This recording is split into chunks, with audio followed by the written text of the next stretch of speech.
Kaixo, zelan doa Fernando? Bada, bankura bidean noa nire txartelaren informazioa lapurtu omen didatelako.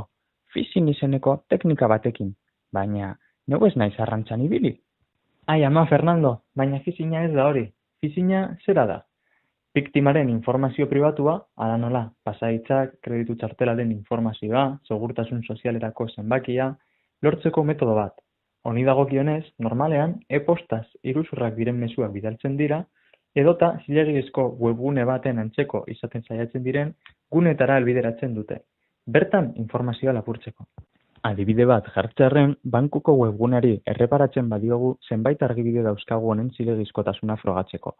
Hala nola, webgunearen esteka HTTPS-erekin hastea eta webaren domeinua ezaguna izatea. Adibidez, kutxabank.es. Bestalde, irudian ikus daitekeen ziurtagiria izatea, estekaren eskerraldeko informazio botoia klikatzean lagungarria izan daiteke zilegizkotasuna frogatzeko.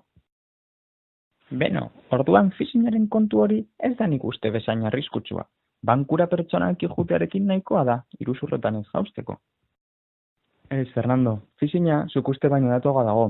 Esaterako, posta elektronikora ailega lekizukeen emailak phishing iruzur bat gorde dezakete. Hauek ekiditeko ezinbestekoa da emailaren igorleari erreparatzea, ezaguna denala ez jakiteko. Gainera, bestelako estekak egotekotan eta batez ere susmagarriak badira, hauen helburua argi eduki behar da klikatu aurretik.